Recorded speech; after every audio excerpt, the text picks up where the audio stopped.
ಕರಾವಳಿಯ ಅತ್ಯಂತ ಸಾಂಸ್ಕೃತಿಕ ಕ್ರೀಡೆ ಕಂಬಳವನ್ನು ನಡೆಸಬೇಕೋ ಬೇಡವೋ ಅನ್ನೋದ್ರ ಕುರಿತಂತೆ ಸರ್ಕಾರದ ಮಟ್ಟದಲ್ಲಿ ಸ್ಥಳೀಯ ಮಟ್ಟದಲ್ಲಿ ಬಹಳ ದೊಡ್ಡ ಪ್ರಮಾಣದಲ್ಲಿ ಚರ್ಚೆಗಳು, ಭಿನ್ನಾಭಿಪ್ರಾಯಗಳೇನಿಲ್ಲ. ಆದರೆ ಆ ರೀತಿಯ ಸಾಂಸ್ಕೃತಿಕ ಉತ್ಸವಕ್ಕೆ, ಆಚರಣೆಗಳಿಗೆ ಅದರದೇ ಆದಂಥ ಒಂದು ವೈಶಿಷ್ಟ್ಯತೆ ಇದೆ. ಕರಾವಳಿಯ ಕಂಬಳಕ್ಕೆ ಒಂದು ಸುದೀರ್ಘವಾದಂಥ ಇತಿಹಾಸ ಇದೆ, ಸಾಂಸ್ಕೃತಿಕವಾದಂಥ ಸೊಗಡಿದೆ, ಧಾರ್ಮಿಕತೆಯ ಸ್ಪರ್ಶ ಇದೆ, ರೈತರ ಜೀವನಾಡಿನಲ್ಲಿ ಅದರ ಬಗ್ಗೆ ಭಾವನೆಗಳಿದೆ. ಇಂಥ ಕಂಬಳವನ್ನು ಬೇರೆ ಕಡೆಗೆ ತೆಗೆದುಕೊಂಡು ಹೋಗಬೇಕು ಅಂತಂದಾಗ ಆ ಭಾಗದ ಜನರು ಕೂಡ ಅದನ್ನು ಸಹರ್ಷದಿಂದ ಸ್ವೀಕರಿಸಿದಾಗ ಮತ್ತು ಎಲ್ಲರ ಒಪ್ಪಿಗೆಯನ್ನು ತೆಗೆದುಕೊಂಡು ಸ್ವೀಕರಿಸಿದಾಗ, ವಿವಾದಗಳಿಲ್ದಾಗ ನಡೆದಾಗ ಅದಕ್ಕೆ ಕಂಬಳಕ್ಕೆ ಒಂದು ಗೌರವ ಬರ್ತದೆ.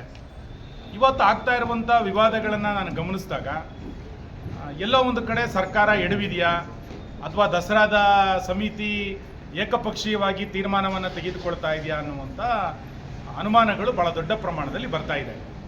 ನಾನು ಕೂಡ ಕಂಬಳವನ್ನು ನಡೆಸುವಂಥ ಒಬ್ಬ ಆಯೋಜನಾ ಸಮಿತಿ ಅಧ್ಯಕ್ಷ. ಇಲ್ಲಿಯ ತನಕ ಸರ್ಕಾರ ಆಗಲಿ ಅಥವಾ ದಸರಾ ಸಮಿತಿ ಆಗಲಿ ದಕ್ಷಿಣ ಕನ್ನಡ ಉಡುಪಿ ಜಿಲ್ಲೆಯ ಯಾವುದೇ ಆಯೋಜಕರ ಜೊತೆಗೆ ಇದನ್ನು ಚರ್ಚೆ ಮಾಡಲಿಲ್ಲ. ಭಾಳ ಪ್ರಮುಖವಾಗಿ ಕೋಣದ ಮಾಲೀಕರ ಜೊತೆಗೆ ಚರ್ಚೆಯನ್ನು ಮಾಡಲಿಲ್ಲ. ಕಂಬಳವನ್ನು ಪ್ರೋತ್ಸಾಹಿಸುವಂಥ ಅಭಿಮಾನಿಗಳ ಜೊತೆಗೆ ಇಲ್ಲಿಯ ತನಕವೂ ಕೂಡ ಚರ್ಚೆ ಆಗಲಿಲ್ಲ. ಎಲ್ಲ ಒಂದು ಕಡೆ ಕಂಬಳಕ್ಕೆ ಸಂಬಂಧಪಡದಲೇ ಇರುವಂಥ ವ್ಯಕ್ತಿಗಳ ಜೊತೆಗೆ ಚರ್ಚೆಯನ್ನು ಮಾಡಿ ನಾನು ಕಂಬಳವನ್ನು ನಡೆಸ್ತೀನಿ ಅಂತಂದರೆ ಇದು ಯಶಸ್ಸು ಕಾಣೋದ್ರಲ್ಲಿ ಎಲ್ಲ ಒಂದು ಕಡೆ ಹಿಂದೇಟಾಗ್ತಂತ ಆಗುತ್ತೆ. ಆ ಹಿನ್ನೆಲೆಯಲ್ಲಿ ಸರ್ಕಾರ ತಕ್ಷಣ ವಿಶೇಷವಾಗಿ ಕೋಣದ ಮಾಲೀಕರ ಜೊತೆಗೆ ಚರ್ಚೆಯನ್ನು ಮಾಡಬೇಕಾಗಿರುವಂಥದ್ದು ಭಾಳ ಅಗತ್ಯ.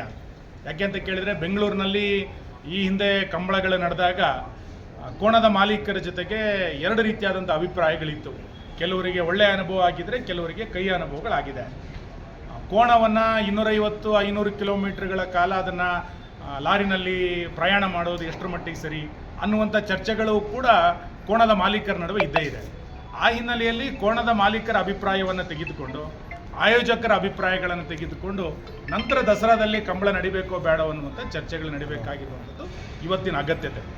ಎರಡನೇದು, ನನಗೆ ಭಾಳ ಆಶ್ಚರ್ಯ ಆಗೋದೇನು ಅಂತ ಕೇಳಿದರೆ, ಇವತ್ತಲ್ಲ ನಮ್ಮ ಸರ್ಕಾರ ಇದ್ದಾಗಲೂ ಕೂಡ ಕಂಬಳಕ್ಕೆ ದೊಡ್ಡ ಪ್ರಮಾಣದಲ್ಲಿ ಆಶ್ರಯವನ್ನು ಕೊಡಿ, ಕಂಬಳಕ್ಕೆ ಸರ್ಕಾರದ ಅನುದಾನಗಳನ್ನು ಕೊಡಿ ಅಂತ ನಾವು ಕೇಳ್ತಾನೆ ಇದ್ವಿ. BJP ಸರ್ಕಾರ ಇದ್ದಾಗ ದಕ್ಷಿಣ ಕನ್ನಡ ಉಡುಪಿ ಜಿಲ್ಲೆಯಲ್ಲಿ ನಡೆಯುವಂಥ 20ಕ್ಕೂ ಹೆಚ್ಚು ಕಂಬಳಗಳಿಗೆ ತಲಾ 5 ಲಕ್ಷ ರೂಪಾಯಿ ಅನುದಾನವನ್ನು ಕಂಬಳ ನಡೆಸಲಿಕ್ಕೆ ಸರ್ಕಾರ ಕೊಟ್ಟಿತ್ತು. ಈ ಸರ್ಕಾರದಲ್ಲಿ ಅದನ್ನು 5 ಲಕ್ಷದಿಂದ 10 ಲಕ್ಷ ರೂಪಾಯಿಗೆ ಏರಿಸಿ ಅದು 5 ಲಕ್ಷ ಆದರೂ ಕೊಡಿ ಅಂತ ನಾವು ಪದೇ ಪದೇ ವಿಧಾನಸಭೆಯಲ್ಲೂ ಕೂಡ ಒತ್ತಾಯ ಮಾಡಿದ್ವಿ. ಕಳೆದ 3 ವರ್ಷಗಳಲ್ಲಿ ದಕ್ಷಿಣ ಕನ್ನಡ ಉಡುಪಿ ಜಿಲ್ಲೆಯಲ್ಲಿ ನಡೆಯುವಂಥ ಕಂಬಳಗಳಿಗೆ ಅನುದಾನವನ್ನು ಸರ್ಕಾರ ಕೊಡಲಿಲ್ಲ. ಕಳೆದ ವರ್ಷ 2.5 ಲಕ್ಷ ರೂಪಾಯಿ ಅನುದಾನವನ್ನು ಒಂದೊಂದು ಕಂಬಳಗಳಿಗೆ ಕೊಟ್ಟಿತ್ತು. ಒಂದು ಕಂಬಳವನ್ನು ನಡೆಸಲಿಕ್ಕೆ ಎಷ್ಟು ಖರ್ಚಿದೆ ಅನ್ನುವಂಥದ್ದು ಸ್ಥಳೀಯವಾಗಿ ಗೊತ್ತಿದೆ.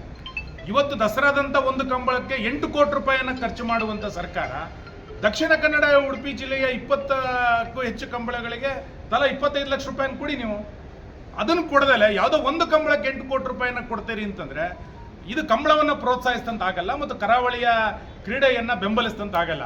ಹಾಗಾಗಿ ಕರಾವಳಿಯ ಕ್ರೀಡೆ ಕರಾವಳಿಯಲ್ಲಿ ಅತ್ಯಂತ ಅಚ್ಚುಕಟ್ಟಾಗಿ ನಡಿಬೇಕು ಮತ್ತು ವೈಭವದಿಂದ ನಡಿಬೇಕು ಅಂತಾದರೆ ಸರ್ಕಾರ 25 ಲಕ್ಷ ರೂಪಾಯಿ ಅನುದಾನವನ್ನು ಎಲ್ಲ ಕಂಬಳಗಳಿಗೆ ಮೊದಲು ದಕ್ಷಿಣ ಕನ್ನಡ ಉಡುಪಿ ಜಿಲ್ಲೆಯ ಕಂಬಳಗಳಿಗೆ ಕೊಡಿ.